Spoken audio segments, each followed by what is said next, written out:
नमो अर्हन्ताणम् नमो सिद्धाणं नमो आयरीयाणम् नमो वज्झायाणम् नमो लोये सव्वसाहूणम्।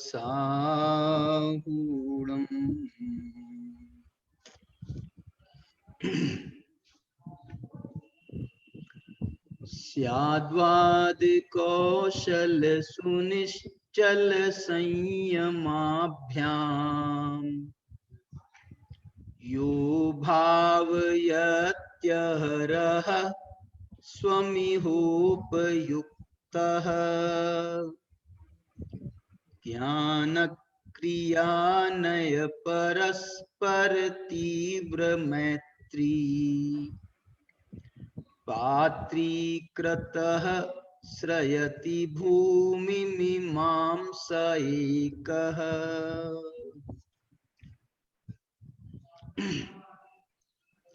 मोक्ष मार्ग की पात्रताओं के संबंध में हम यहाँ पर चर्चा कर रहे हैं। आज अपना यहाँ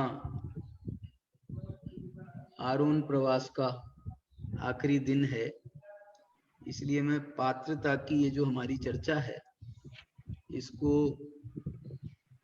यहाँ के लिए तो उपसंहार कर रहा हूँ और आगे क्या विशेष निकलेगा वो अब और खोजूंगा। लेकिन यहाँ जो अपन ने चर्चा की है उसमें अपन ने एक सबसे पहले चर्चा हमने जो प्रारंभ की थी वो समय सार के उपाय उपेय अधिकार से हमने ये चर्चा का प्रारंभ किया था। मुझे ऐसा ख्याल आता है कि हमने शायद एक आध दो व्याख्यान इसके अलग जैन सिद्धांत कोश के आधार पर भी किए थे। उसके बाद में हमने ये उपाय उपेय अधिकार के आधार पर, क्योंकि उपाय उपेय का संबंध मोक्ष मार्ग से उतना ही है जितना मोक्ष मार्ग और मोक्ष से है, क्योंकि मोक्ष मार्ग का नाम ही उपाय है। यहाँ जो उपाय है ना वो मोक्ष का उपाय, आप इसको ऐसा कह सकते हो। और उपेय माने मोक्ष रूप उपेय, माने मोक्ष मार्ग से जैसे मोक्ष प्राप्त होता है ऐसे उपाय के द्वारा जो प्राप्त होता है उसे उपेय कहा जाता है।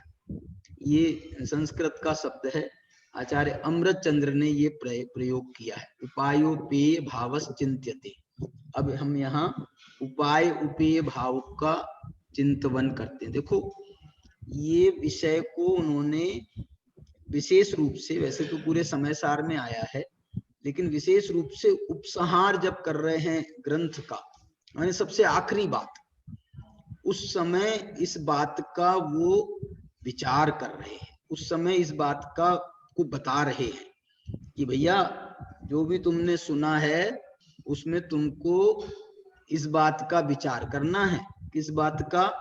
उपाय उपेय भावस् चिंत्यते। हम भी चिंतन करते हैं कि समय सार के बाद में, समय सार के आखिरी में हम उपाय उपेय भाव का चिंतन करते हैं और आपसे भी अनुरोध करते हैं कि आप भी उपाय उपेय भाव का चिंतन करना, माने मोक्ष मार्ग और उससे प्राप्त होने वाले मोक्ष, इन दोनों तत्वों का आप चिंतन करना। क्योंकि समय सार का जो हमारा कहने का उद्देश्य ही था वो उद्देश्य हमारा यही था कि हम मोक्ष मार्ग को आपको बताएं और उस मोक्ष मार्ग के द्वारा मोक्ष की साधना की जाए। तो यहाँ पर जो है इसमें इनने कुछ गद्य अंश लिखा था, वो अपन ने पहले पढ़ चुके हैं।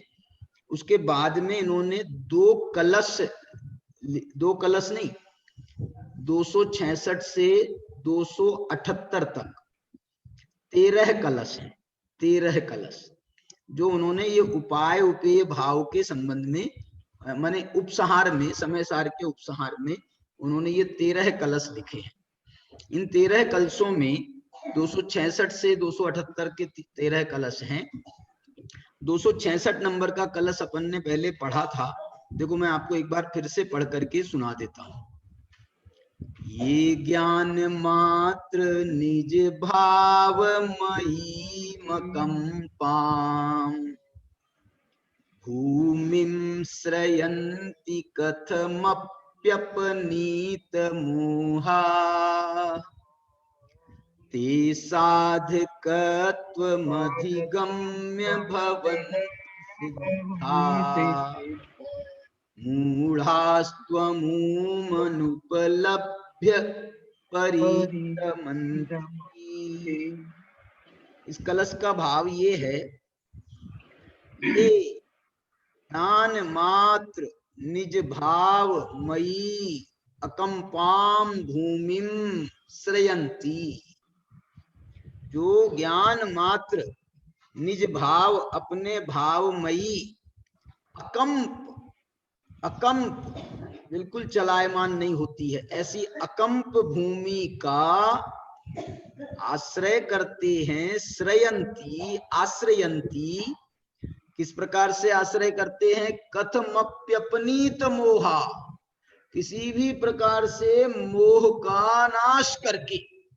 क्यों?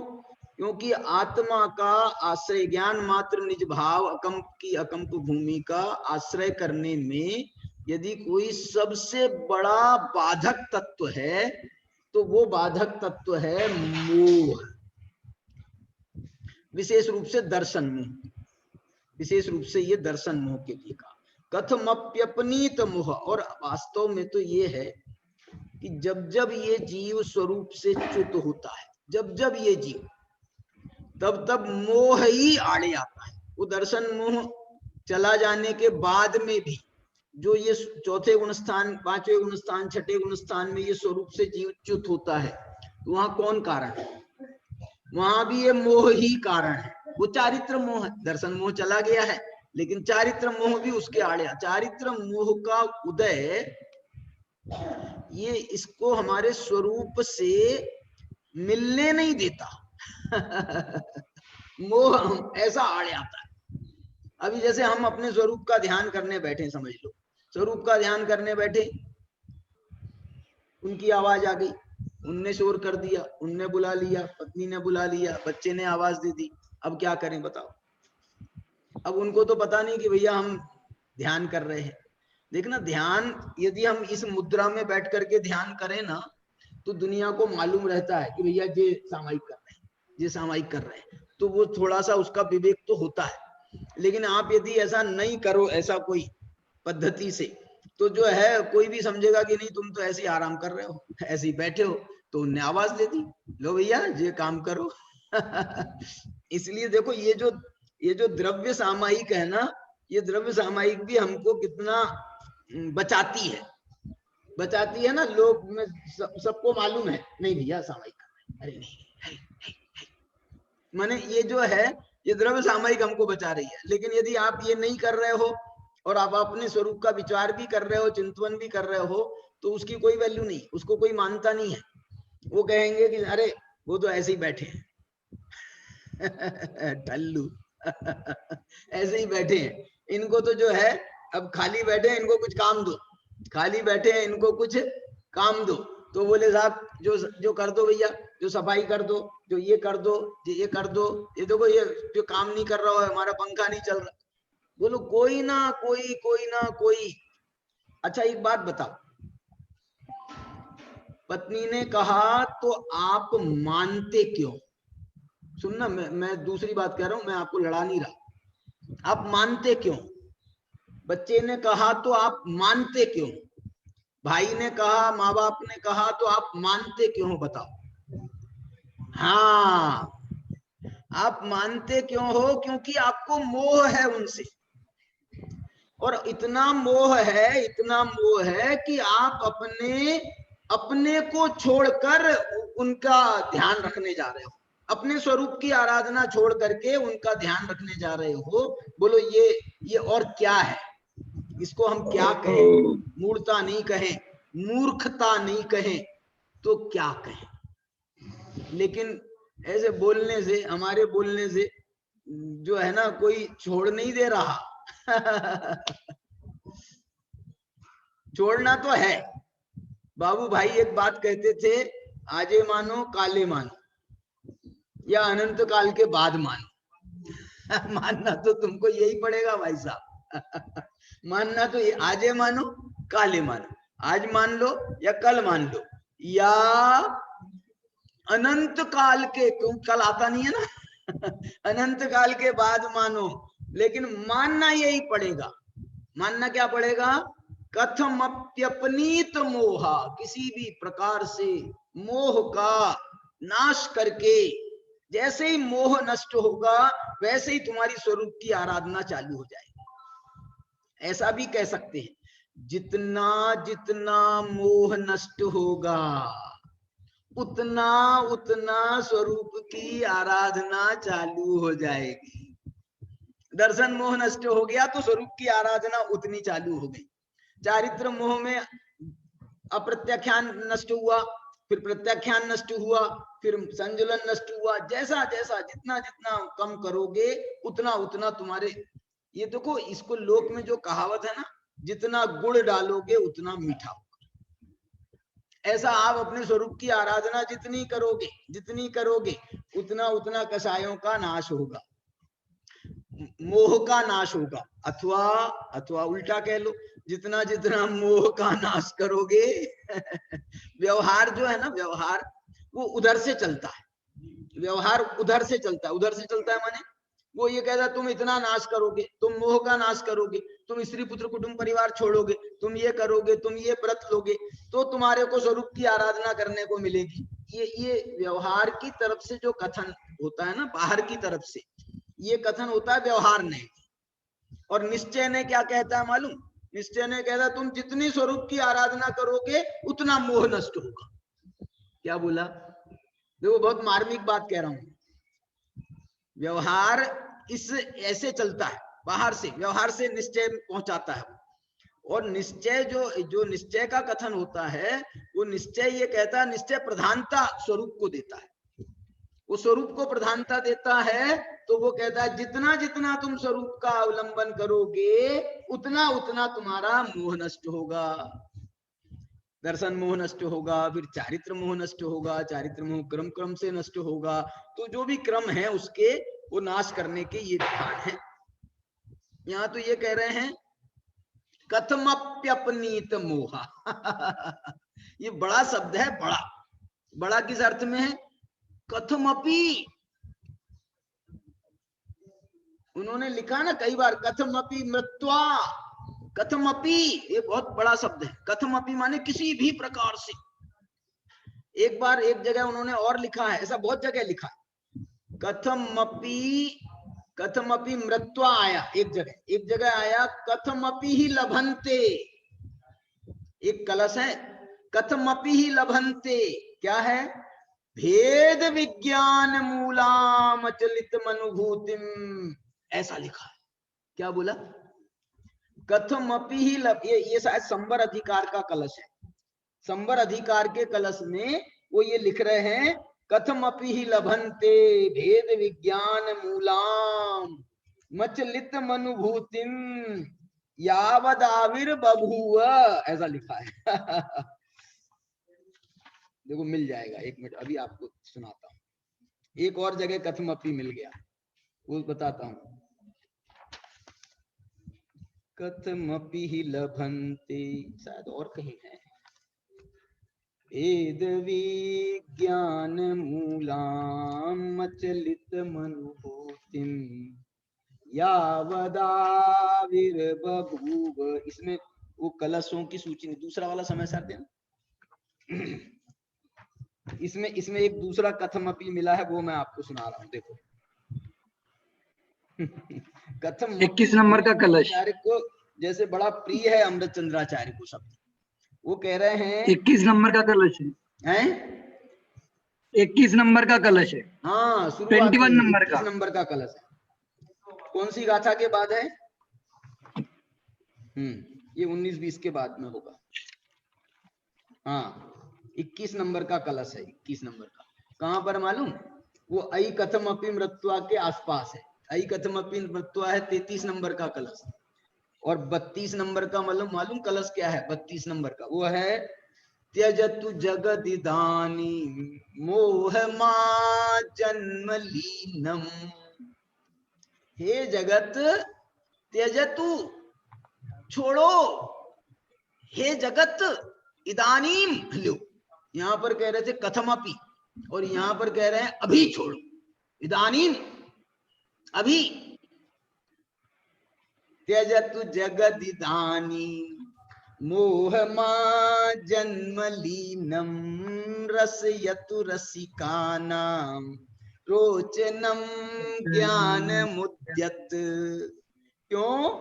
क्योंकि ये जो है ना, जो ज्ञान है ना, ये ज्ञान रसयतु रसिकानाम, जो अध्यात्म रस के रसिक हैं उनको ये उद्यत ज्ञान उनको बहुत रुचिकर होता है। यहां पर भी कथमपि आया है, इह कथमपि नात्मा आत्मना साकमेकः किल कलयति काले क्वापि तादात्म्य वृत्तिम। कह रहे हैं कि इह कथमपि नात्मान आत्मना साकमेकः। देखो भैया, ये जो आत्मा है अनात्मना, अनात्मा के साथ में इसका कोई संबंध नहीं है, कोई साकमेकः, कोई प्रकार से एकता नहीं है। किल कलयति काल, किसी भी काल में, अनंत काल में, अनादि काल से आज तक, अनंत काल तक, अनादि अनंत काल में कभी आत्मा का अनात्मा के साथ में कोई एकत्व का संबंध नहीं है। किल कलयति काले क्वापि तादात्म्य वृत्तिम। ये शरीर है ना, शरीर, इसके साथ में ये जो आत्मा है, ये तुम्हारा कुत्ते बिल्लियों का 10 साल साथ में रह जाए, 20 साल साथ में रह जाए, एक हो जाता है। हमारे साथ में 60 70 80 100 साल साथ में रह जाए, एक हो जाता है, एक हो जाता है। यदि तुम कहो एक हो जाता है, क्यों एक हो जाता है बोल रहे भैया? बोले साहब हम मानते हैं इसको हम इसको अपना मानते हैं, इसलिए जो है ये एक हो जाता है। हमको तो लगता है एक में एक हो गया, हमको तो लगता है ये एक में एक है, शरीर और आत्मा कोई अलग अलग नहीं है। वो ये कहते हैं तू 100 साल के लिए कह रहा है, 100 साल के लिए, सागरों की आयु हो, सागरों की। ये जो सागरों की आयु है ना, ये ये जो उपमा दी गई है ना, ये जो सागर से, ये वास्तव में सागरों जैसी आयु, सागरों जैसी आयु है। माने कि आप सोचो ये आयु कितनी लंबी है, कितनी लंबी है सागरों की आयु। ये जो सागर की एक बूंद लो, एक बूंद, और दूसरे जगह डालो, फिर वहां से दूसरी बूंद लो, फिर दूसरी जगह डालो, फिर तीसरी बूंद लो, फिर तीसरी, वही वही माने आप इकट्ठा करो उनको, यहां से बूंद उठाओ और दूसरी जगह इकट्ठा करो, तो जितने समय में ये सागर खाली होगा, ये सागर कौन सा? वो जो अरब सागर है, अरब सागर, कौन सा, और बंगाल की खाड़ी, और कितने सागर हैं, प्रशांत महासागर, ये तो आजकल के नाम है। तुम लवण समुद्र ले लो लवण समुद्र ले लो, अरे उसको क्या और लंबा लंबा कर रही हो, कितना इतना, तो मैं उससे तो सोच रहा हूँ ये कैसे खत्म होगा तो ये कह रही स्वयंभू रमण समुद्र ले लो ले लो, ले लो। ये जैसे खाली होने में जितना समय लगता है ना भाई साहब, इतनी लंबी लंबी आयु भी बीत जाती है, इतनी लंबी। बोलो कितने बड़े बड़े समुद्र हैं, कितने बड़े बड़े समुद्र हैं, लेकिन जब पानी के जहाज चलते हैं, जब पानी के जहाज चलते हैं उन समुद्रों को भी, तो वो समुद्रों को पार करके आखिर महीने भर में, 2 महीने में, 6 महीने में पहुंचते तो है ना अपने गंतव्य पे। तो ये समुद्र का पानी भी सूखेगा मैं तो बूंद बूंद करके निकालूंगा, लेकिन ये समुद्र का पानी भी खाली होगा, कैसे नहीं होगा, इसको होना पड़ेगा। क्यों? क्योंकि वो इतना है नहीं देखो कैसा विशाल दिखता है, कैसा विशाल दिखता है। ऐसी सागरों की आयु ऐसी लंबी लंबी दिखती है। वो आदिनाथ की 84 लाख पूर्व की आयु थी, खत्म हुई क्या नहीं हुई वो 33 सागर की सर्वार्थ सिद्धि के देवों की आयु है, वो खत्म होती है कि नहीं होती है? उनकी भी आयु खत्म होती है। माला मुरझाती कि नहीं मुरझाती मालूम नहीं मेरे को, सम्यक दृष्टि है ना। वो 7वें नरक वाले नारकियों की आयु भी, उनकी भी खत्म होती है। सागरों की आयु, सागरों की आयु वो भी खत्म हो जाती है। लेकिन कहना क्या है मालूम? मेरा कहना क्या है, इतने सागर तक इस शरीर के साथ में ये आत्मा रह गया, लेकिन शरीर का एक परमाणु में चेतना आई हो तो बताना।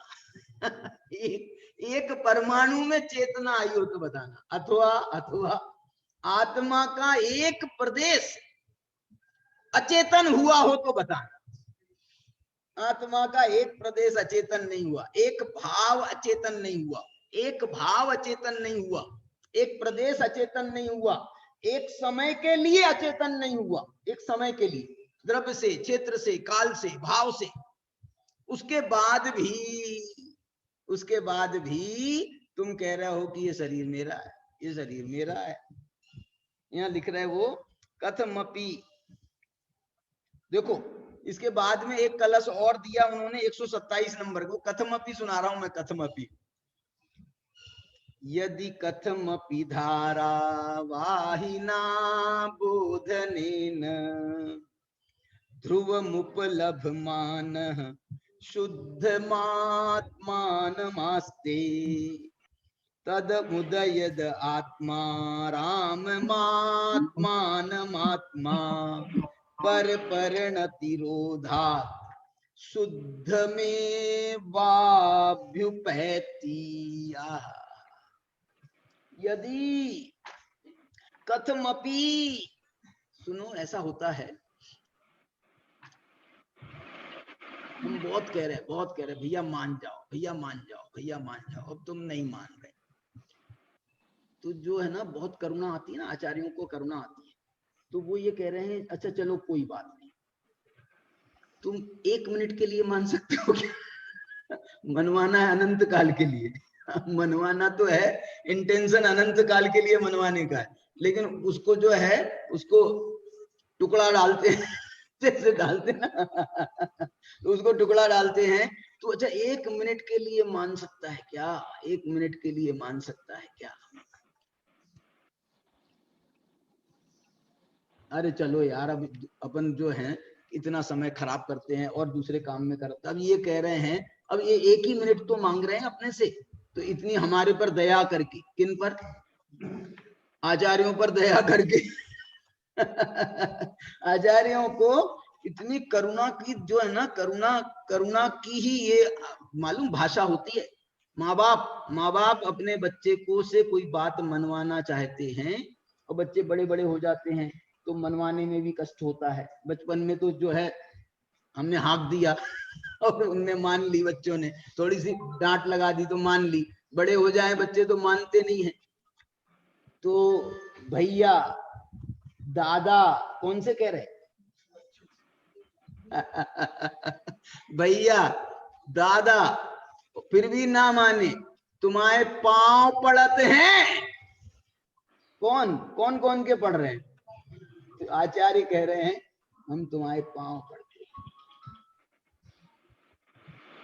देखो करुणा में ये नहीं होता है कि नहीं हम कैसे पढ़ेंगे, हम बड़े हैं। हम यदि ये भाव आ रहा है ना, तो इसका मतलब है आपको करुणा नहीं है।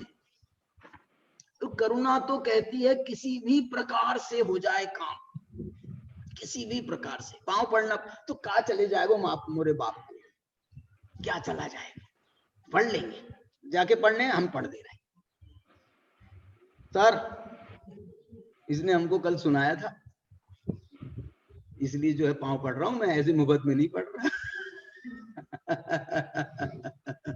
देखो क्या लिख रहे, यदि कथम पिधारा वाहिना बोधनेन। देखो आचार्य कह रहे हैं कि वो मान नहीं रहा था, लेकिन हमने भी अपनी टेव छोड़ी नहीं कहने की। फिर क्या हुआ? धारा वाहिना बोधनेन। बोले हम धारा प्रवाह रूप से बोलते रहे बोलते रहे बोलते रहे। उसने अपनी जिद नहीं छोड़ी तो हमने भी अपनी जिद नहीं छोड़ी। ये लिख रहे धारावाहिना बोधने। बोधन का अर्थ होता है बोधन करना, बोध देना, उपदेश देना। हम कहते रहे। ये माताएं बहनें हम देखो ना, बचपन से हम देख रहे हैं, कोई बात के लिए हमको कहती हैं, वो बुरी आदत है, कोई टेव है, कुटेव है हमारी, तो हमको समझाती रहती है। लेकिन आप ये देखो कि सालों बीत गए, सालों, लेकिन उसके बाद हमने नहीं मानी तो उनने भी नहीं मानी। हम कह रहे हैं मम्मी से तुम ये बोलना कब छोड़ोगी, तो वो भी कह रही है जवाब, तू जब छोड़ेगा तब मैं भी छोड़ दूंगी। तू छोड़ दे तो मैं बोलना छोड़ दूंगी, लेकिन तू नहीं छोड़ रहा तो मैं कैसे छोड़ दूं। देखो क्या बढ़िया लिख रहे हैं। कथमपि धारावाहिना बोधने। ये शब्द उनने और भी जगह लिखा, शायद 38वीं गाथा की टीका में अमृत चंद्राचार्य ने ये शब्द का प्रयोग किया, अनादि प्रतिबुद्ध को, अप्रतिबुद्ध को, अनादि अप्रतिबुद्ध को। आचार्य ने फिर जब धारावाही रूप से उसका बोधन किया, उसका संबोधन किया, उसको समझाया, तो जो है उसके दिमाग में आ गया। यदि कथमपि धारावाहिना बोधनेन ध्रुवमुपलभमानः शुद्धमात्मानमास्ते। जो आत्मा ध्रुवमुपलभमानः, हमेशा अनंत अनादि काल से आज तक ध्रुव उपलब्ध रही है, कभी आत्मा ने इनकार नहीं किया है। आवाज लगाई है तो वो आत्मा ने आवाज सुनी है।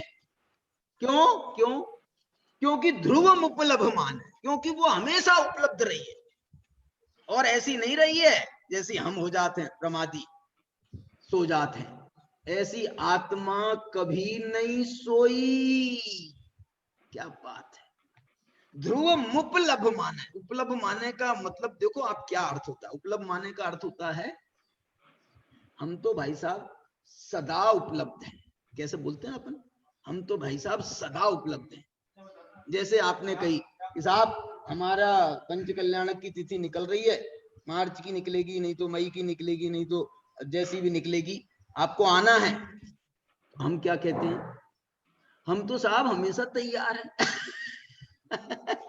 वो लोग बोलते हैं कि नहीं, हम तो साहब हमेशा तैयार हैं, जब आप बुलाओ आ जाएंगे।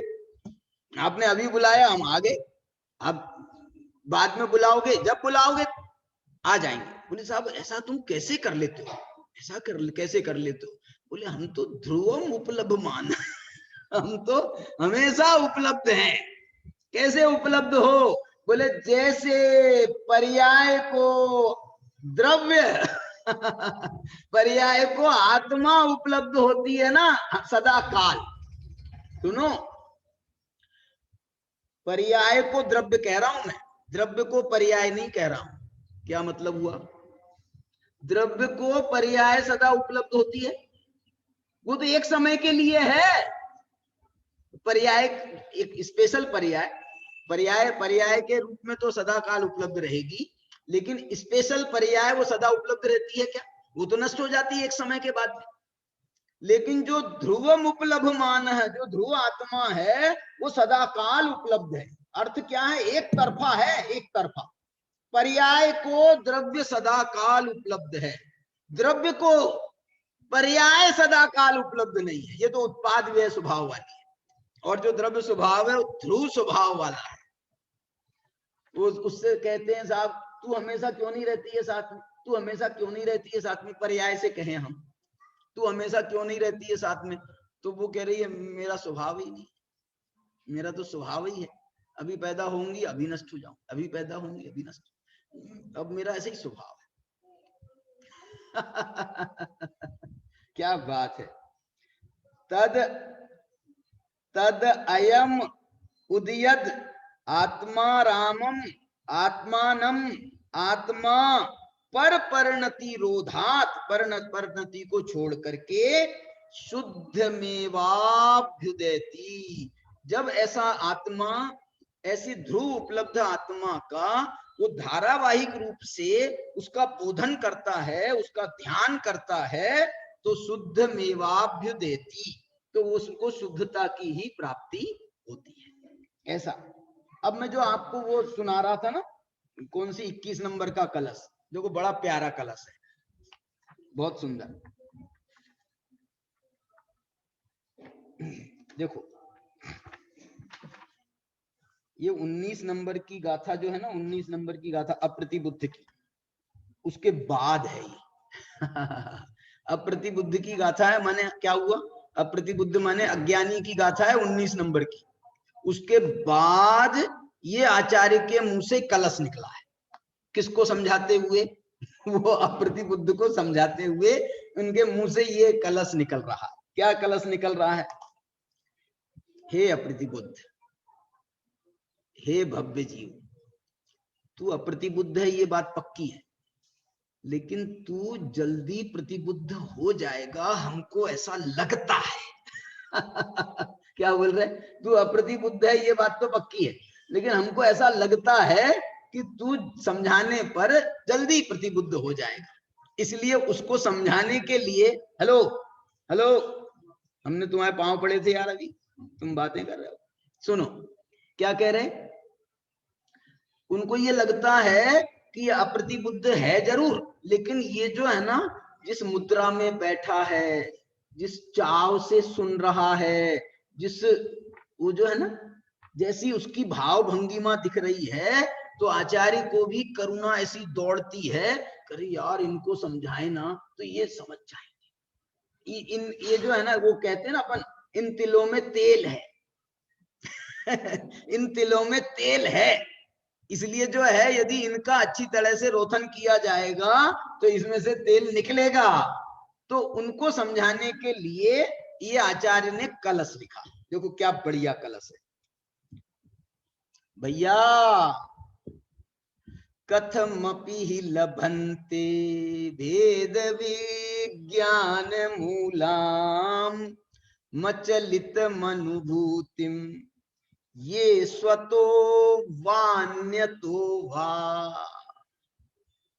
प्रतिफलन निमग्नानंत भाव स्वभावै मुकुरवद अविकाराः संततम स्युस्त एव। वो कहते हैं भैया, किसी भी प्रकार से भेद विज्ञान मूलाम अचलित मनुभूतिम लभन्ते, तुम भेद विज्ञान मूलक जो आत्मा की अनुभूति है उसको तुम किसी भी प्रकार से प्राप्त कर लो। हमारी तो इच्छा ये है कि इस जन्म में तुम किसी ना कि तुम ऐसा नहीं कि तुम इसको प्राप्त किए बिना ही चले जाओ। इसलिए जा रहे हैं हम सोनगढ़।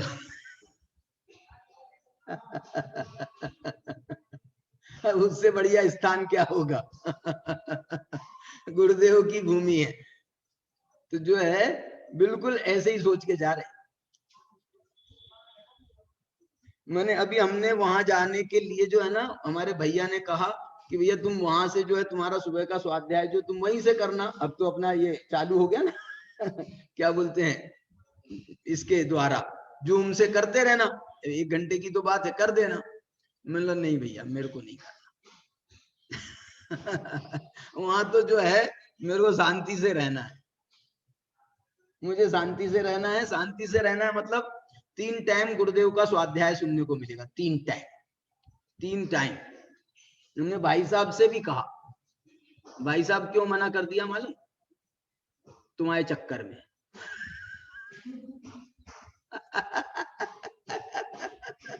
लेकिन मैं तुम्हारे चक्कर में नहीं आया, वे आ गए। ऐसे ही तो है, अब जो मान जाए तो वो आ गो चक्कर में, जो नहीं मानो को भागो का करे, भागो जा रहे। हम तो कितना समझाते हैं ना, और कोई दीक्षा लेने जाता है तो माँ बाप कितना समझाते हैं, लेकिन वो नहीं मानत। यहाँ कह रहे हैं कथमपि ही लभन्ते, कैसे भी प्राप्त कर ले भैया। किसको प्राप्त कर ले? अनुभूति को प्राप्त कर ले। कैसी है अनुभूति? भेद विज्ञान मूला, भेद विज्ञान जिसके मूल में है, ऐसी अनुभूति है, उसको प्राप्त कर ले। बोले साहब कैसे प्राप्त होगी? अब देख ले, तू खुद कोशिश कर ले, खुद कोशिश कर ले, हो जाए तो ठीक है, और साहब मैं कोशिश करूंगा नहीं होगी तो, अरे हम तो हैं, फिर हम बताएंगे। बोले साहब आपको हो गई क्या? ये और हमको फंसा रहा है, तुमको हो गई क्या? अरे यार हमको नहीं हुई होगी तो कोई बात नहीं है, जिनको हो गई है उनसे मिला देंगे तुझे। क्या? जिनको हो गई है ना उनसे तुझे मिला देंगे। इसमें ये बात ये लिख रहे हैं अमृत चंद्र खुद, क्या लिख रहे हैं मालूम? मचलित मनुभूतिम ये स्वतो वान्यतो वा, ये अनुभूति या तो तू खुद प्राप्त कर ले, तेरे को संस्कार हो, पूर्व जन्म के संस्कार हो, पूर्व जन्म में तूने देशना सुनी हो और तुझे याद आ जाए तो खुद ही प्राप्त कर लेना, निसर्ग सम्यक दर्शन कर लेना। और यदि नहीं हो तो ये जो तीर्थंकर परमात्मा है ये कब काम आएंगे? उनके द्वारा बताई हुई जो देशना है वो कब काम आएगी? बोलो कब काम आएगी? इसलिए जो है उससे कर लेना। बोले साहब इसका कोई नियम नहीं है क्या? बोले नहीं कोई नियम नहीं है। क्या? कोई नियम नहीं है क्या? अपने आप भी हो जाती है, हाँ हो जाती है, और दूसरों के द्वारा भी हो जाती है क्या? हाँ हो जाती है। लेकिन एक बात सुनो, अपने आप भी होती है तो अपने पुरुषार्थ से होती है, और दूसरे के माध्यम से जब उपदेश मिलता है उससे भी होती है, तो उससे नहीं होता है, अपने पुरुषार्थ से होता है। ये नियम है। क्या नियम है? अपने पुरुषार्थ से होती है। यदि वो पुरुषार्थ से प्राप्त करने की चेतना तुझे अपने से ही मिल जाए, स्वयं से मिल जाए, खुद ही जाग जाओ, खुद ही जाग जाओ, तो बहुत अच्छी बात है। और खुद नहीं जाग जाओ तो अलार्म लगा लो, नहीं तो भैया हम उठा देंगे। खुद ही जाग जाओ तो बहुत बढ़िया बात है, और खुद नहीं जागो तो देखो करुणा होती। हमारा मित्र कह रहा है कि नहीं भैया सुबह तो तुमको घूमने ले जाना है, सुबह तो तुमको घूमने ले जाना है। बोले मेरी नींद ही नहीं खुलती है, मेरी नींद ही नहीं खुलती है। बोले हम आजे हैं जगा दे के काजे, हम आजे हैं, ये करुणा है। क्या लेना देना उनको? अरे क्या लेना देना, हमारा दोस्त है लंगोटिया है तो वो तो हमको आ रहा है बुलाने के लिए। अरे यार तुम रहोगे तो जो है अच्छा रहेगा, घूमने में आनंद आ जाए, तो वो भी जो है करुण। ऐसे ही जो है आचार्यों को करुणा है, भगवंतों को करुणा। मैं तो कह रहा हूं तीर्थंकर इसी करुणा से तीर्थंकर बनते हैं, यही करुणा है, यही करुणा।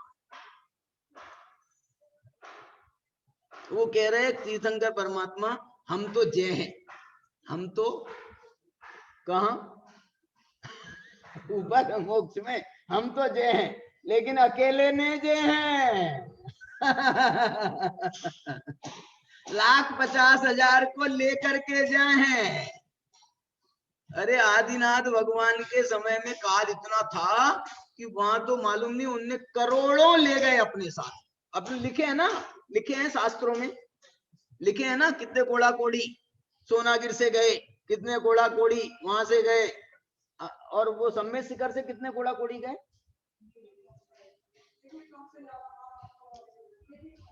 एक एक टोंक से, माने वो तो शाश्वत तीर्थ भूमि है। वहां से तो अनंतानंत चले गए, अनंतानंत। और जैसे आप कह रही हो एक एक टोंक का भी वर्णन मिलता है, वो जो वर्णन है ना, वो काय का वर्णन है मालूम?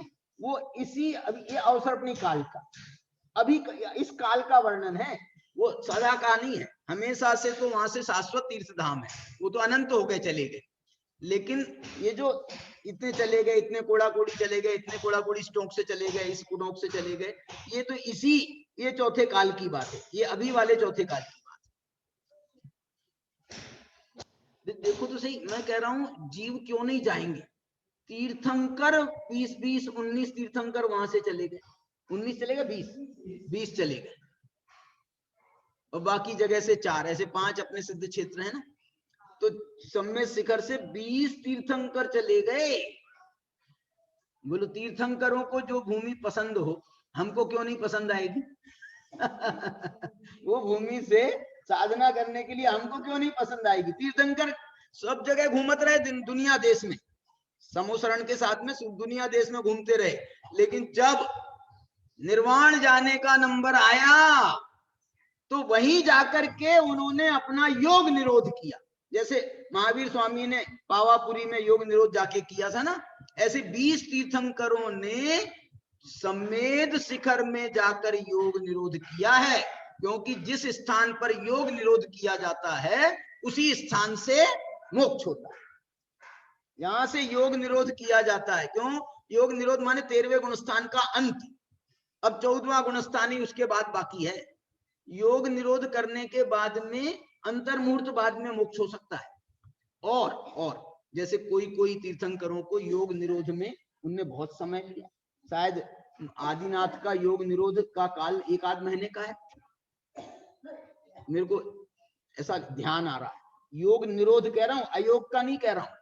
अयोग केवली का गुणस्थान तो वो उतना ही है, 5 ह्रस्व अक्षर के बराबर, 1 सेकंड का है।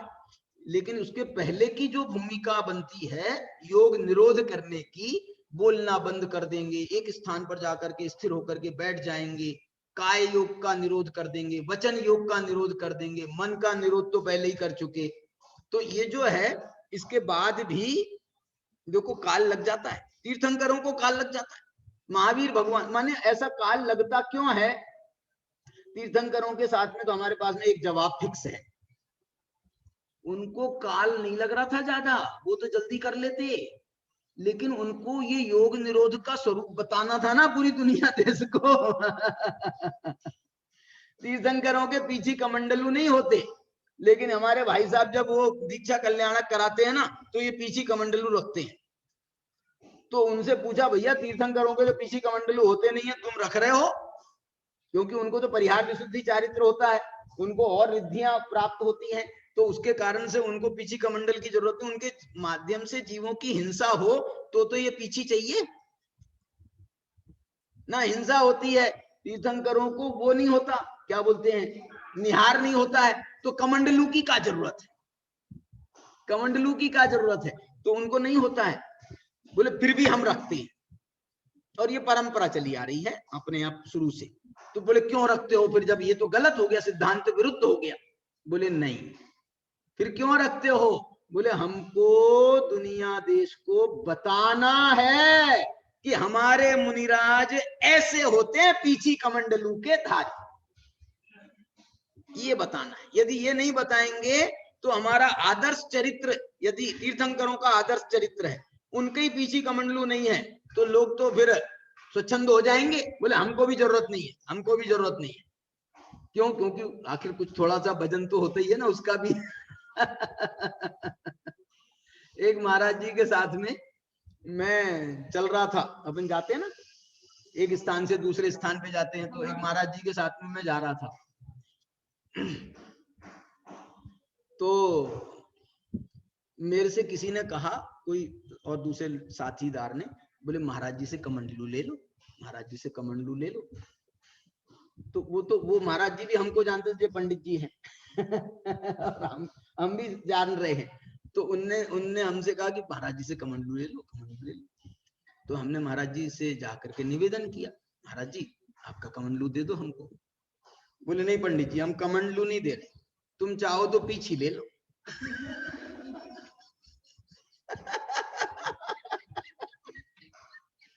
क्या मतलब है?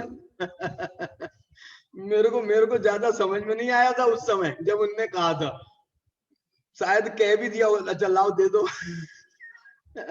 अरे पंडित जी, ये पीछी लेने का मतलब मालूम है क्या होता है? कमंडलू तो दे करके वापस लिया जा सकता है, हमने तुम्हारे को पीछी दे दी ना, तो फिर हमने ले हैं वापस। फिर ये पीछी तुम्हारी हो गई, अब तुम लेके घूमो। और पीछी लेके घूमोगे तो ऐसे कपड़ों के साथ में तो अच्छे नहीं लगोगे, तो उतारो। क्या बात है। देखो ये लिख रहे, कथमपि ही लभन्ते, कैसे भी प्राप्त करना। देखो हमाओ तो मन है, हमाओ तो मन है कि तुम पीछी कमंडल लेकर के निकल जाओ, दीक्षा ले ले, मैंने हमाओ तो मन है। लेकिन अब तुम नहीं तैयार हो रहे हो तो हम नहीं छोड़ दे हैं तुम्हें। बोलो आचार्य है ना, वो छोड़ नहीं दे रहे पीछी कमंडल। तुम यदि पीछी कमंडल लेने को तैयार नहीं हो तो चलो भैया कछु व्रत ही ले लो, चलो एक देश व्रत ले लो, अणुव्रत ले लो, दूसरी प्रतिमा ले ले, कछु तो ले ले, कछु तो ले ले। बोले नहीं महाराज, नहीं महाराज, नहीं महाराज। तो महाराज कह रहे हैं देखो इसमें तो कोई समझौता चलेगा ही नहीं, ये तो लेना ही पड़ेगा। क्या? सम्यक दर्शन। सम्यक दर्शन तो तुझे लेना ही है। अब हम जो है ना पूछ नहीं रहे तुमसे कि ले ले भैया, ले ले भैया। दीक्षा के लिए तो पूछ रहे थे, व्रतों के लिए तो पूछ रहे थे, लेकिन सम्यक दर्शन के लिए हम नहीं पूछ रहे। क्यों? क्योंकि सम्यक दर्शन तो भाई साहब उस चीज का नाम है कि हर लगे ना फिटकरी और रंग चोखो हो जाए। क्या मतलब? क्योंकि इसमें तुम्हारे को व्रत नहीं दे रहे हम, जिसमें तुमको थोड़ा सा बोलोगे साहब हमको तो व्रत लेंगे तो बड़ा ये मर्यादा हो जाएगी, ये हो जाएगा, फिर ये हम प्रतिज्ञा ले लेंगे तो प्रतिज्ञा भंग करना तो महापाप है, ये कैसे हो जाए। तो प्रतिज्ञा तो नहीं दिला रहे हैं तुमको, ना प्रतिज्ञा दिला रहे, ना तुमको व्रत दिला रहे, ना तुमको दीक्षा दिला रहे, ना तुम्हारे कपड़े उतार रहे, ना पीछी कमंडलू दे रहे, कछु तो नहीं कर रहे। अब जो हम करवा रहे हैं ना श्रद्धान, श्रद्धान। अब इसके बाद भी अब क्या जा रहा है तुझे तेरा? एक पैसा तो हम ले नहीं रहे, एक पैसा नहीं ले रहे, ना हम कोई व्रत दे रहे कि तुझे कोई उसमें बड़ा ये कष्ट होगा कि भैया मेरे पलेगा कि नहीं पलेगा, सधेगा कि नहीं सधेगा, ये भी नहीं कर रहे। अब फिर भी ये श्रद्धान के लिए तुझे क्या जा रहा है, तेरा क्या जा रहा है, श्रद्धान में तेरा क्या जा रहा है मालूम? श्रद्धान का तो ऐसा गणित कहा है, ऐसा गणित कहा है कि हम तुम्हें कोई व्रत नहीं दे रहे, कोई महाव्रत नहीं दे रहे, कोई पीछी कमंडल नहीं दे रहे। श्रद्धान किसका नाम है मालूम? श्रद्धान इसका नाम है कि जो हम नहीं कर पा रहे, व्रत हम नहीं ले पा रहे, दीक्षा हम नहीं ले पा रहे, लेकिन ये है बहुत भला, इसका नाम है श्रद्धान। ये है बहुत अच्छा, करने योग्य है, हम नहीं कर पा रहे, ये हमारी कमजोरी है, लेकिन करने योग्य है। बस ऐसे भाव का नाम, ये व्यवहार श्रद्धा के स्तर से मैं आपको समझा रहा हूं, ये इस भाव का नाम है सम्यक दर्शन। इसलिए लिखा है कुंद कुंद की मूल गाथा में, जम सक्कई तम कीरई, जम च न सक्केई तम च सद्दहनम। जमचा न सक्कई, तेरे से यदि करने में समर्थ नहीं हो, करने में समर्थ नहीं हो, तम च सद्दहनम, श्रद्धान करने में तेरा क्या जा रहा? क्यों? आचार्य को मालूम है सद्दह मानो जीवो पावदी अजरामरम सुखम। क्योंकि जो श्रद्धा रखता है वो आज नहीं तो कल वो मानता है, मानता है। इसलिए श्रद्धा पैदा हो जाना चाहिए। श्रद्धा उसमें जो है, श्रद्धा का काम तो ऐसा होता है जैसे है ना, पिताजी काम संभालते हैं, दुकान का काम संभालते हैं पिताजी, लड़के को खूब कहते रहते हैं कि अरे यार तुम संभालो, अब मेरे को रिटायर करो, तुम संभालो यार मेरे को रिटायर करो, मेरे को अब बहुत हो गए, बहुत दिन हमने कर लिया इतने साल, अब जो है हमसे नहीं होता है, तुम करो। तो बेटा भी मालूम क्यों नहीं करता है? इसलिए नहीं करता है कि अभी मैं करने लगूंगा तो तुम खाली हो जाओ। वो कह रहा है आप जब तक कर रहे हो तो ठीक है ना, आप करो ना, आप करो ना, और एक बात, इस बात से मैं क्या कहना चाह रहा हूं वो ध्यान देना। इस बात से मैं ये कहना चाह रहा हूं कि जब अब साल भर बाद, 2 साल के बाद में पिताजी तो जाएंगे ही ना, उनका नंबर आएगा, वे तो जाएंगे ही ना। तो पिताजी जाएंगे तो ये विश्वास के साथ जाना चाहिए कि भैया मैं चला जाऊंगा, फिर तो मैंने इसको जो संबोधन दिया है ना, इसको समझाया जो है, और इसके बाद में मेरे जाने के बाद में इसको पगड़ी और बांध देना। समाज से कह दिया कि भैया इसको पगड़ी बांध देना। काय के लिए बांध देना? कि उसके बाद में इसको जिम्मेदारी आ जाए। अभी तक पिताजी थे तो कोई बात नहीं थी, तुम्हारा भी चल रहा था, धक रहा था, लेकिन अब तो पिताजी चले गए, अब तो तुमको ऐसे ही श्रद्धेय मानो जीवो पावती अजरामरम सुखम। वो श्रद्धान वाला जो जीव है वो आज नहीं तो कल जब मौका लगेगा, तो पगड़ी तो इसकी बंध गई है सम्यक दर्शन हो गया ना, तो पगड़ी तो इसको बंध गई है। अब इसको तो जो है आज नहीं तो कल मान नहीं है, मान नहीं है। अब पुरानी आदत लगी हो 9 बजे सो के उठने की, 10 बजे सो के उठने की पुरानी आदत लगी हो, अब लेकिन पगड़ी बंध गई है ना, तो वो जो है भले ही दूसरे दिन से 6 बजे उठ नहीं जाएगा, लेकिन वो जो है उसको ध्यान रहेगा कि भैया मैं जब तक दुकान नहीं जाऊंगा, जब तक मैं उठूंगा नहीं, दुकान नहीं जाऊंगा तो दुकान खुलेगी नहीं। मैं नहीं जाऊंगा तो दुकान खुलेगी नहीं। अभी तक तो भरोसा था, क्या मैं सोता रहा तो पिताजी तो खोले ही लेंगे मैं सोता रहा तो पिताजी तो खोले ही लेंगे। एक घटना बोल करके मैं अपनी बात को पूरा करता हूं। हमारा क्या हुआ, हम जयपुर में पढ़ते थे, जयपुर में, तो जयपुर से हम नागपुर आए सन 84 में। कितने साल हो गए 16 साल, 20 साल, माने 21, 20, 16 और 20 माने 36, 37 साल हो गए।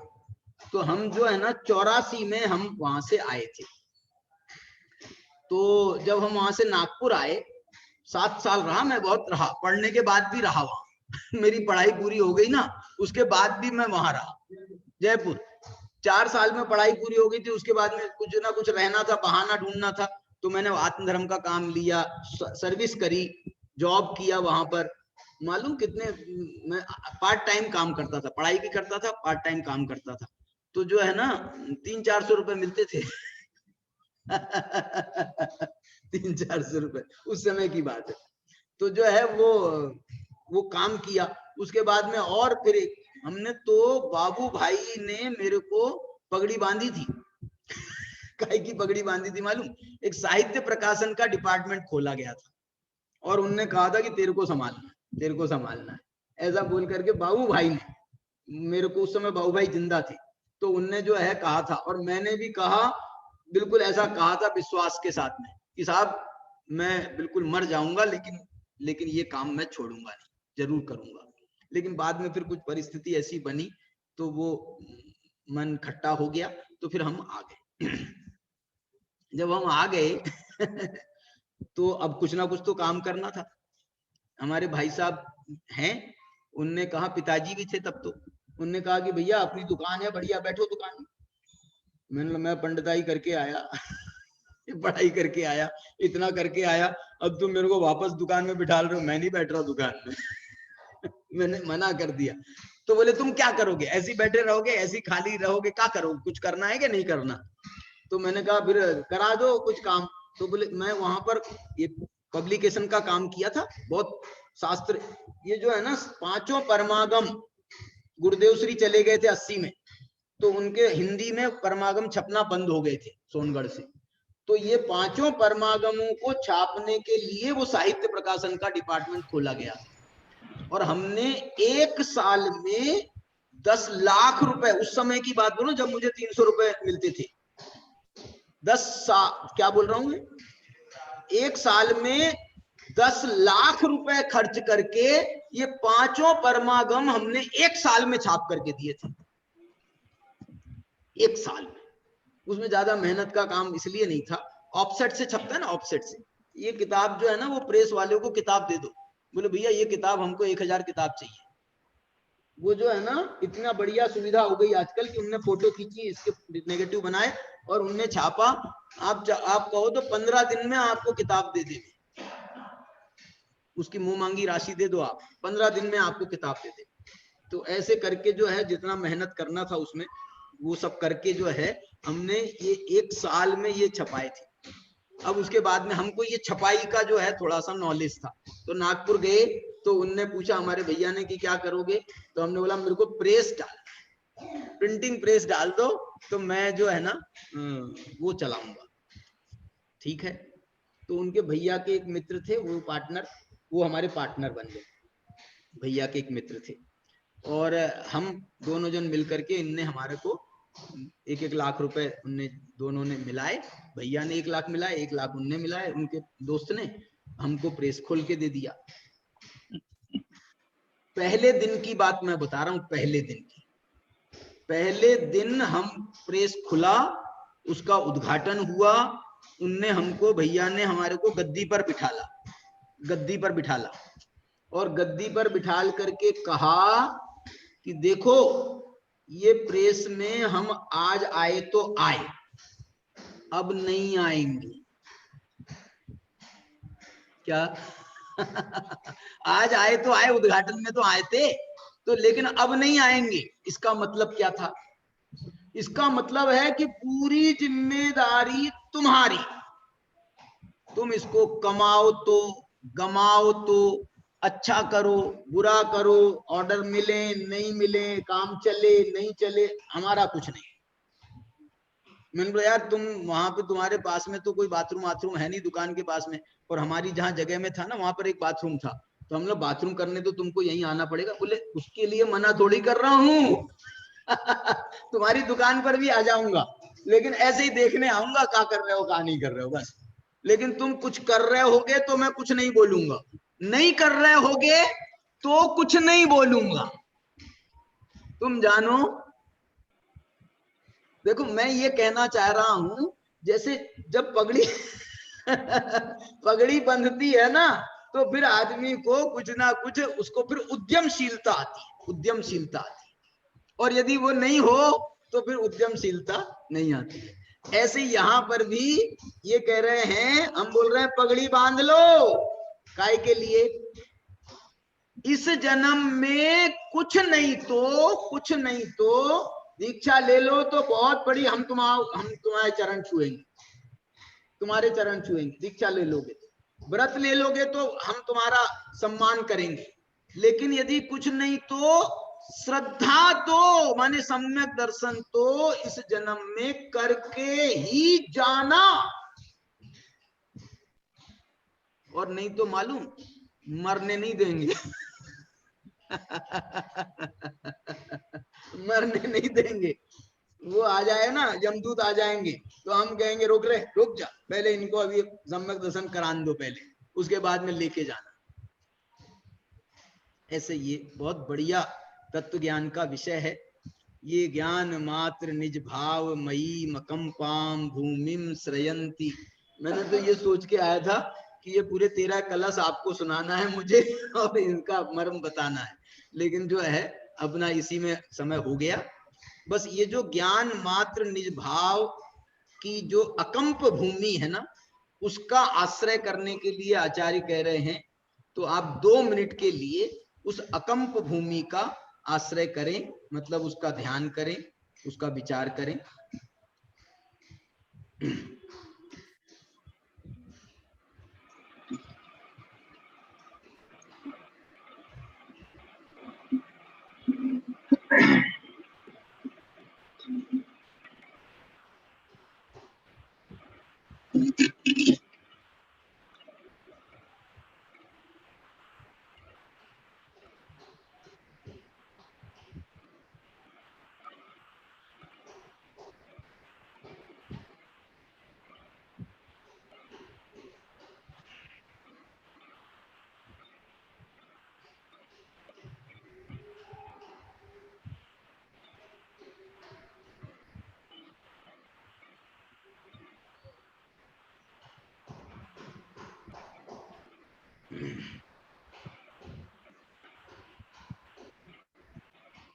चलिए,